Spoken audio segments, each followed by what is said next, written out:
There's got to be passing offense, which means this. There's going to be a little bit of a bumpy run, I think, in the first quarter pole of the season, the first 4 games, as you get yourself ready for this, which means you have to rely on your defense. Okay? Which means you have to start having some more balance. And like I said, I think you have to be 60-40. Now, that takes me to your D-line. I've written down the top 15 defensive lines in the National Football League.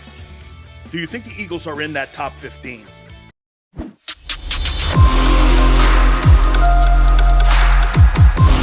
Happy Monday to you. Hope all had a spectacular Father's Day weekend. We thank you for coming aboard like you do each and every single day, Monday through Friday. Thank you so much. It's always great to be in this time of the year right now in June.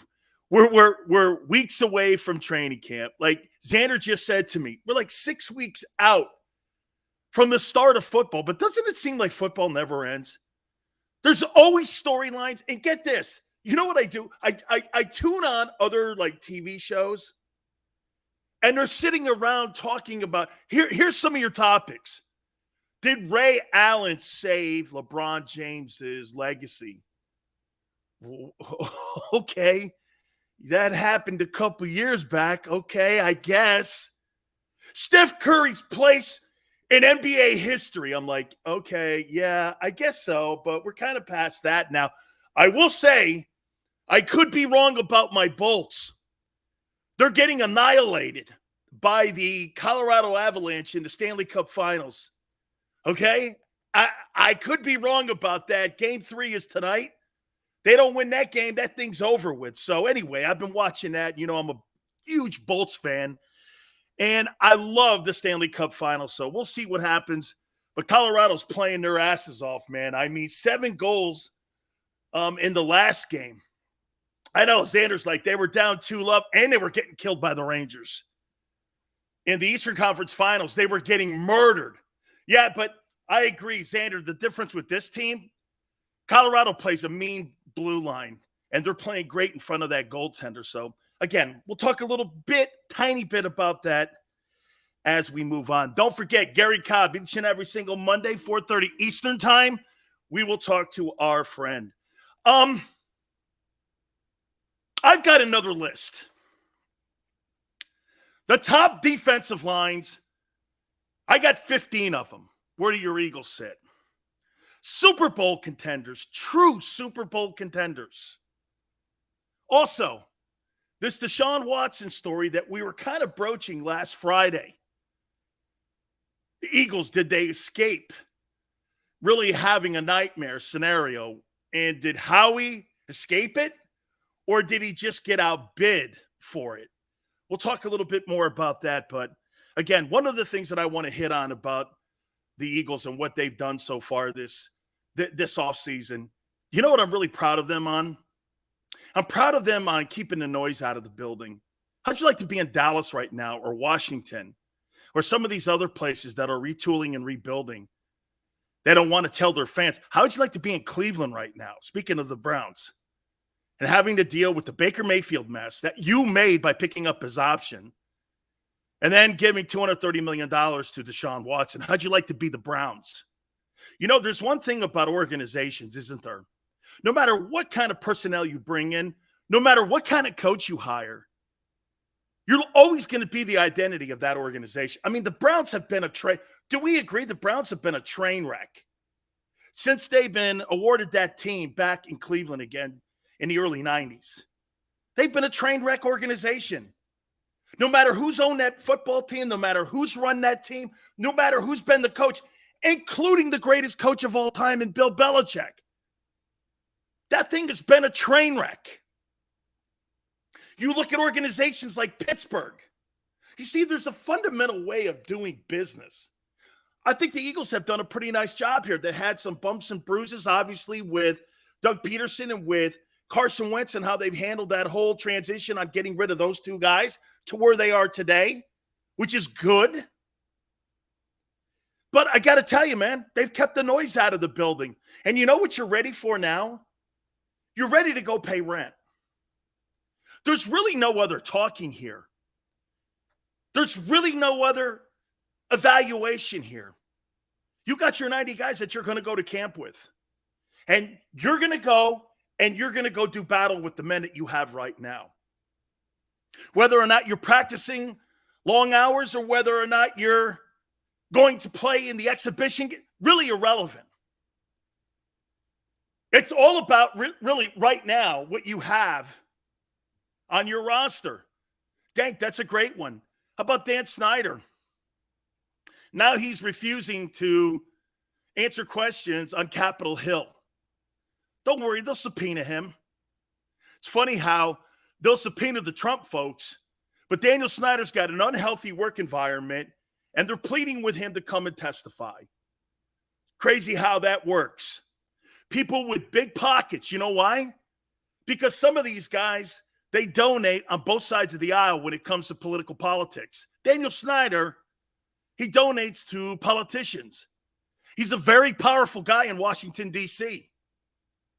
There's a reason why you're not stepping on him. There's a reason why you're not kicking his ass around the room. He is a big political contribution guy. And the politicians in Washington, D.C. know that. So they're not going to kick the hand that feeds them. You know what I mean? Plead the fifth. Today in the NFL and today in society, Chris, you plead the fifth, you're automatically guilty no matter what it is. Right. And hey, EM, you're dead right. Questions on Capitol Hill like gets in trouble in politics. That's right. Anytime that you answer anything when you're in Capitol Hill or on Capitol Hill, you're guilty. There's no winning it. So pleading the fifth is definitely something that you do. Anyway, what do you think the strength of the football team is going into the 2022 season? What's the strength of the football team, the Eagles? The offensive line. Would we agree that the defensive line is also going to be the strength and has to be the strength of the football team? I would even make it more so that the defensive line has to outshine the offensive line this coming season. I think it's got to outshine it. You're going to have a ton of 3-and-outs this year. You're going to have a ton of 3-and-outs. And the reason I say that offensively, if you're trying to throw the ball, you're trying to implement new players, you're trying to implement a new philosophy into how you're going to pass the football, it's not going to be 38 carries any longer. It can't be. It can't be 38 carries. There's got to be a 64 mentality pass to run if you're going to try to move the yardsticks for Jalen Hurts and for this offense. And by the way, I think you have to move the stick 60-40. Whether it's Jalen, Gardner Minshew, Donovan McNabb, or anybody in today's NFL. That's today's NFL. The Philadelphia Eagles have made a commitment going into 2022, not with Jalen Hurts, but that $100 million that they gave A.J. Brown to move into today's NFL. You're not bringing that guy in to block in the run game. You're just not. You brought him in to transform your offense. It almost goes down the line of what Saban did. We mentioned this a couple weeks ago, maybe even a couple shows ago, on how Saban went from a running offense to a throwing offense almost like overnight. And didn't miss a beat. And why was that? Well, because Nick went out and started recruiting. You know what's crazy? Xander was actually even there. What makes Xander awesome about where I'm going now, he was there for this. You had the Richardsons, the Derrick Henrys. You had all these running backs at Alabama. There wasn't really a gigantic crew of wide receivers, let alone quarterbacks, at Alabama when Nick first got there. The offensive skill guys were in the O-line and in the running game. But then like this overnight, Nick transforms that offense, brings in high-powered offensive coordinators like Steve Sarkisian, Lane Kiffin. They knew they had to have a spread offense. I don't know if the Eagles have the right coaches for this. We'll find out this year. That's another thing. Look at what the coaching – think about what Saban did at Alabama.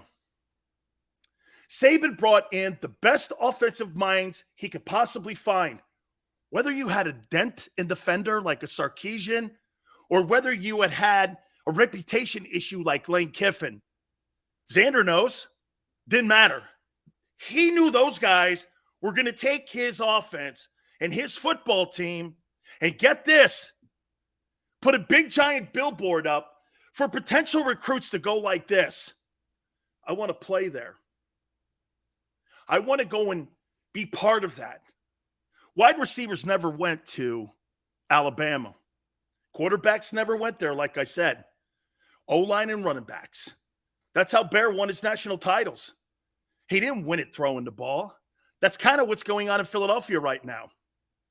They cannot continue to play the style of football they played last year and be successful on winning a championship. Here, I'll go back to your 17 team.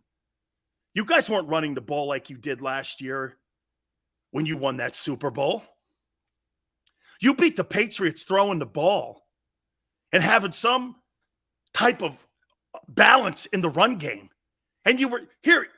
Tell me if I'm wrong. You won the NFC and you won the Super Bowl throwing the ball, and you were spectacular in red zone, both offensively and defensively. Right? You didn't resemble anything of what you saw last year. That offense was like a high school offense. Some sort of like old Big 8 offense. Or Southwestern Conference. Or old Bear Bryant offense. You're lucky you were so dominant in the O-line. But when you had to take on the quarterbacks of today, you got killed. That's what's happening in Philly now. If Philadelphia doesn't have a 60-40 ratio, you may have a better record this year than you did a year ago, but you'll get bounced like the Cowboys in the opening round. There's got to be passing offense, which means this. There's going to be a little bit of a bumpy run, I think, in the first quarter pole of the season, the first 4 games, as you get yourself ready for this, which means you have to rely on your defense. Okay? Which means you have to start having some more balance. And like I said, I think you have to be 60-40. Now, that takes me to your D-line. I've written down the top 15 defensive lines in the National Football League. Do you think the Eagles are in that top 15? I've written them down here, and you're going to need to have a top 15 unit. By the way, you can't be down in the lower third in pass rushing this year and think you're going to be an NFC East, let alone an NFC champion contender. You've got to be. By the way, please hit the like button. I appreciate everyone coming in here now.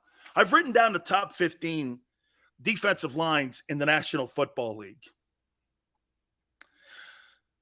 15 through 11, I'm going to briefly mention them because I think they're good units, but I don't want to spend too much time on them. I've got the Dolphins at 15. I think Brian Flores did a really nice job at putting some talent on that football team with Chris Greer, the general manager. Their pass rush is really good. It's going to improve even more. I actually think the Miami Dolphins are going to be a team that's going to climb in the AFC East this year. You want to hear something crazy? I think the Patriots are the third best team in the AFC East.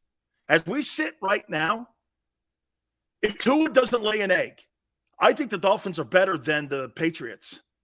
And I think they're better because I think they're better in their fronts. I think the Dolphins have a better front defensively. And I think their offensive line, with the addition of that kid they got from New Orleans, as long as he doesn't get hurt, plus what you did with Tyreek Hill, plus you're able to run the ball. I don't know, man. I think the Dolphins are looking pretty good here. 14, I think this is one of the more underrated defensive lines. I thought they had a incredible postseason last year, and they were very, very under the radar.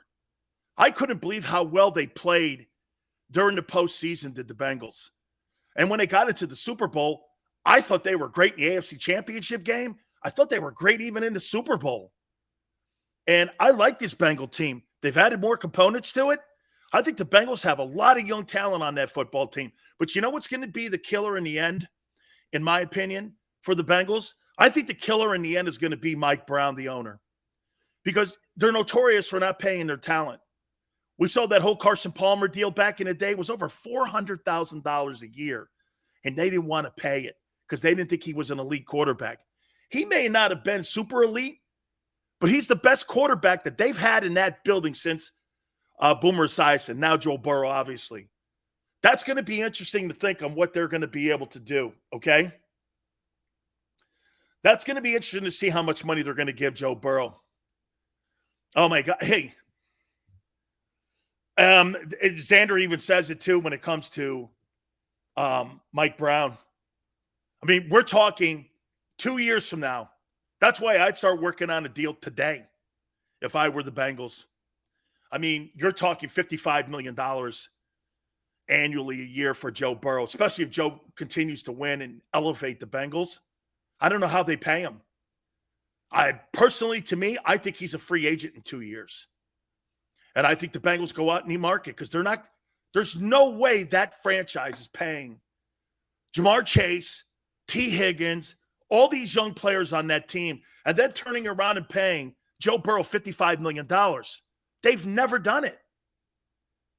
They've never done it. That's something to keep an eye on as we move forward getting into the season this year, is what are the Bengals going to do with Joe Burrow? Because quite frankly, right now, if I was Mike Brown, I'd start saving all my food stamps, okay, and all my WIC checks, because I'm going to have to put it all together here, all my milk cartons and shit like that.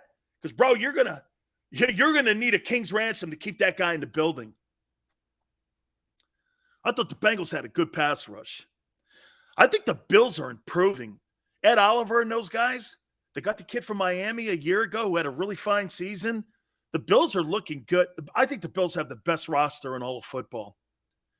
And I think they got the best quarterback going into the 2022 season in Josh Allen. That's a good football team. I think the Bills are going to the Super Bowl this year, and they may actually win it. Vikings. I think the Vikings have the 12th best defensive line in the National Football League.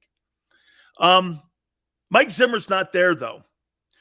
Interesting to see how this team performs. Last 2 years, the Minnesota Vikings have just underachieved mightily, both offensively and defensively. You know, I'll give this to you guys. I keep touting the Vikings. They've shit the bed 2 years in a row. You know, you throw that right back at me. Silz, look at their record. Look at what they've done 2 years in a row. You're right. You know, I could sit here and tell you all the great talent they have offensively on that side of the ball. But when you look exactly on how they have put wins and losses together, it's not been very productive, and it's not been very good. They got to start winning some ball games up there. Or you're right. Kirk Cousins has empty calories. He's Drew Bledsoe. You can't keep throwing for that amount of yards and not – Drew Bledsoe at least got to a Super Bowl. Right? I mean, he got to a Super Bowl, Bledsoe. Won an AFC championship in New England. Dude. Yeah, Dank, I think their pass rush is good, though. Randall, the sweepstakes for Joe Burrow – if you paid $230 million for Deshaun Watson, okay, and you paid $230 million for him in guaranteed money, you may have to guarantee $500 million for him. I would say at least $400 million would have to be the guarantees. And then you're talking about one of the richest contracts in all of sports. And I'm even talking, he's making like NBA money. You know, when you pick up an option, you know, it's what they're talking about now with James Harden, 47. That's what we're talking about here. These NFL quarterbacks are going to start making NBA money. And they're going to start making NBA money in guarantees. I got the Colts at number 11. I think it's a good front. I think it's a solid front, especially in the defensive tackles. And I would even say this to you, that I think the Colts, this is all going to come down to how Matt Ryan moves into the offense with Frank Reich. This is all going to go into that. How does Matt Ryan work with Jonathan Taylor, and whether or not the wide receiving core is going to be more productive than they were a year ago? I think Carson Wentz, in many spots, I would say this, Carson Wentz 90% of the time did a fine job with those wideouts. If you look at the numbers, they prove that. They got to win more games than 9, but then again, the AFC is very competitive. And you have to have, in the AFC, in my opinion, you have to have a dominant defensive line if you're going to be competitive. Okay? Paul, I would say this. The wins is where I would call them out. The wins and losses, it's got to be better. I agree with you, Paul. It's got to be better, man. It's just got to be better. Here we go. Top 10. Big Silz, defensive lines, in the National Football League. This is kind of my forte here. I got the Titans sitting at 10. Jeffrey Simons, in my opinion, is turning out to be one of the absolutely best-looking kids that you can have on your defense at such a young age. You're seeing a guy mature into being a dual player, playing the run, rushing the passer. I think they did a decent job a year ago at getting after people. The Titans are going to get better and better because they're very young at that group. I really like these guys in Tennessee. Here you go. At number 9, I've got the Philadelphia Eagles with the 9th best defensive line in the National Football League. And I would make this comment to you. The Eagles just may have the best defensive tackle duo in the NFL. I think the Washington team, I think the Rams, I think the Steelers, when it comes to defensive tackles, this is a very deep unit. They are with talent everywhere. And what you love about where the Eagles are right now, they're versatile to being able to play a 43, 34, 5-man front. You could play a version of a 46 defense. You could play that 46 easily. You could play a Tampa 2, in my opinion. Now, I don't know if you have the corners to play Tampa 2, nor do I think you have to play the safeties, because I don't know how that safety and how the safety play is going to play out. They got the new kid, obviously, from San Francisco. But when you play a Tampa 2, you've got to have great corners, and your safety plays got to be aggressive. You saw a little version of that with the Legion of Boom in Seattle. It was a variation of a 46 and a Tampa 2 in Seattle. That's why guys like Cam Chancellor set the tone, and you had really great corner play, and you had great linebacking play. Plus, you had Michael Bennett getting after people on the defensive end, pass rushing. So you had all the intangibles in Seattle when Russell Wilson first got there. That defense was kind of like a hybrid. And that's kind of what the Eagles can do. But then again, you had Pete Carroll doing all that. Pete Carroll's forte is defense.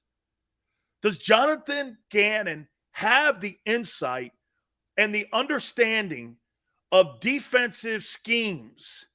That's yet to be determined. I saw one blanket scheme last year. It would be a tragedy if the Eagles don't have one of the top 10 defensive lines by the end of the year and they get steamrolled. That's because, in my opinion, the coach doesn't know what he's doing. Okay? He's got to be versatile. And by the way, be aggressive. Set the tone. Jim Schwartz even did that. Jim Johnson was notorious at that, bringing blitzes. Not being afraid. No, you got great cornerback play back in the day. And you got great secondary guys that played in the defensive secondary, like Dawkins and them dudes. Guys were ball hawks back there. It's easy to say that. You really don't have a lot of ball hawks back there. I wouldn't call Darius Slay a ball hawk. I'd call him a really good cornerback. But that's not Darrelle Revis stuff. You know what I mean? Number 8, I got the Saints. Cameron Jordan is maybe the best two-way player in the NFL. Versatile against the run, versatile at pass rushing. And I'll tell you what, I was really surprised at the Eagles' offensive line, the way they handled that Saints line. Dennis Allen, obviously the head coach, he was the defensive coordinator of that group a year ago. I was actually shocked that they put 248 on that team. I mean, that Saints team has owned Tom Brady since Tom Brady has been a Buccaneer in the regular season. They've owned Brady in the Bucs run game. They've gotten after Brady. I mean, Trevor Siemian beat Brady last year. And it's because of that defense. They really did a nice job. And get this, if Jameis Winston just protects the football, the Saints could be a problem. That could be a surprise team this year. The New Orleans Saints. So I have the Saints defensive line ranked 8th. Number 7, I've got the Steelers. I know. Look, TJ Watt, Cameron Hayward, those two guys are spectacular football players. I thought against the run last year, they underachieved. I think they'll be better. There were a lot of injuries on that. One of the worst statistical years in Steeler history against the run last year. Okay? So I feel you. And I was very disappointed in the Steeler front four. I mean, I think they tied against the Lions, right? Plus, hey, that's right, Chris. They got Honey Badger, did the Saints. Saints are going to be a problem this year. I think they're going to be a surprise team. Again, it's going to be all on I think it's going to be all on Jameis Winston. I'll tell you something about this Charger team, who I've ranked 6th, the 6th best defensive line in the NFL. You added Khalil Mack and you added Joey Bosa. Let me tell you how awesome that is.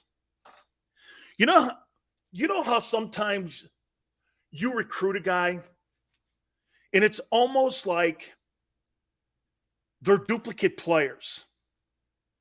Like when you drafted Jordan Davis, does he not remind you of how Fletcher plays? That's not the case here. You got two contrasting styles in pass rushing between Joey Bosa and Khalil Mack.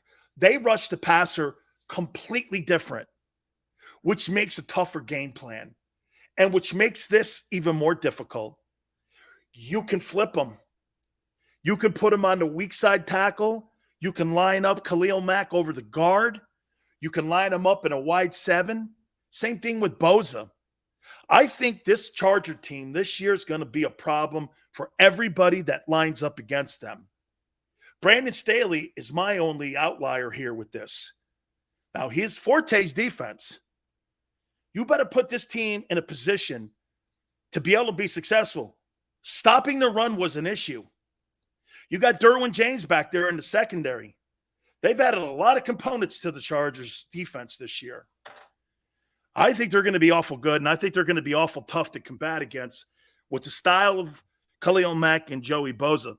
Two completely different styles on how to get to the quarterback.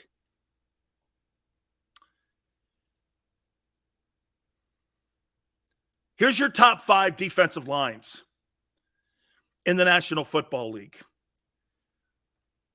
I got at 5 the Tampa Bay Buccaneers. They added Akeem Hicks from Chicago to take the place of Ndamukong Suh. Vita Veda in the middle. Dude, you got 2 run-stopping magnets inside there. Okay? Shaq Barrett getting off the corner. I think he'll have a better season. Their linebackers are good, and their secondary and corners are outstanding. The Tampa Bay Buccaneers, I think, had a down season last year. Okay. I think this football team, in my opinion, I think they're going to have a good last year. This is going to be the last hurrah. That's how I would position this. This is Brady's last shot at a championship. Brady wants to go out a champion. And if I was on that defensive side of the football, this may be my last chance to get another ring. This may be my last chance to truly have the greatest quarterback of all time. I may never get back to the playoffs. I may never get back to the Super Bowl. That guy's going to put me in a position to win. I need to get after folks here. Can't have a down year like you did a year ago. Number 4, San Francisco 49ers. Nick Bosa, in my opinion, is the second best defensive lineman in the National Football League. They're deep in rotation. They have a lot of studs. They're as deep as the Eagles. I just think they're more experienced than what the Eagles have. That 49er defense is one of the better units in the National Football League. They are fantastic at rotating. Number 2, I got the Rams. Aaron Donald. Look, Leonard Floyd. Justin, I think those guys are going to get more reps this season. And I think Justin Gold and them guys are going to be able to get more reps. And you're going to see a even better unit. I thought they took over in that Super Bowl, especially in the second half. Donald, by far, is the best defensive lineman that we've seen in National Football League since Sapp. And if you want to go Reggie, I think him and Sapp have a lot of similarities between one another, Aaron Donald. I wouldn't say Aaron Donald's better than Warren Sapp. It's just a different NFL today. But Aaron Donald and that Rams defense, I think their defense, even with the loss of Von Miller, I think they're going to get after people this year, and I got them the second best unit in National Football League. I think you're going to be awful shocked here when I say this. I'm going to make my case to you. The best defensive line, according to Big Silz in the National Football League, I think is the Washington Commanders. Montez Sweat, Chase Young, Jonathan Allen. I know. 27th last year in yards against. What an absolutely disappointing season that group had. You lose Chase Young. There was injuries riddled all over the defensive front seven last year. And Ron Rivera knows that. This group has to show up this year. I say they have more talent than anybody in the National Football League. Okay? More so than anything. No, 49ers were third. I did not skip. Four. You're right. I did skip one. 4. I'll get to 4 here in a minute. But I got the Washington Commanders at number 1. I missed 4. The Packers. Rashawn Gary, in my opinion, he improves every single season that he is in the National Football League. And what's crazy is you got a 2-time defending MVP, and you're getting better on defense. Plus Devontae Wyatt, you've added to the mix. I mean, there are a lot of good-looking players in Green Bay, and I think they have the 4th best defensive line. So Bucks 5, Packers 4, Niners 3, Rams 2, and Washington Commanders, in my opinion, have the number 1 defensive line in the National Football League. Again, I know, underachieving, but when I look at that talent, there's no excuse for them not to be a top 5 unit this year. Mike says, Jonathan Allen is a great player. They got destroyed from COVID last year. D-Train, I mean, 27th in yards allowed, that's not going to cut it for that group. You've invested too many first, second, and third round draft choices in Washington. This is where you've put the majority of your stock equity or your draft choices has been on the defensive front 7. Got to show up, guys. Okay? Got to show up. I got the Eagles 9th. So let me give you the top 10 again. Titans 10, Eagles 9, Saints 8, Steelers 7, Chargers 6, Buccaneers 5, Packers 4, Niners 3, Rams 2, Washington Commanders number 1. I want to talk about the Eagles being a Super Bowl contender or not. I want to comment back on this again. Please hit the like button, guys. We're going to hit on that. I'll start reading your thoughts on who I have as the top defensive lines in the National Football League. So please hit the like button. Don't forget, guys, Morgan & Morgan, please go to my friends there and understand this. This is where the fee is free. They don't get paid unless you do, okay? If you get hurt or injured on the job at Morgan & Morgan, understand this. John Morgan and his group of attorneys are going to make sure that they go to battle for you because this is who they are. For the people is what they do. If you get hurt on the job, Morgan & Morgan is going to be there with you to make sure your family gets the fair compensation that it so sorely needs. That's right. With over 800 attorneys and offices in Philly, New York, and Florida, the army of attorneys at Morgan & Morgan do not look at cases and go, oh, it's just a fender bender. Doesn't matter how big the case is. And always know this, they're the biggest law firm in the country, ready to do battle for you. Last 30 years, they've collected over $13.5 billion in compensations. Call them. 800-512-1600. That's 800-512-1600. The call is free. The consultation is free. 800-512-1600. Open 24/7, 7 days a week. And when you call Morgan & Morgan, tell them Big Silz sent you. Many times when people are injured at a place of business, they don't realize they may have a case. The fact is, injuries should not happen. And most of the time when someone is injured, someone is at fault. Maybe the store manager installed a cheap, slippery floor, or there wasn't proper security. After an injury at a hotel, restaurant, store, or any place of business, it's so important to call us. Time matters, size matters. Morgan & Morgan, for the people.com.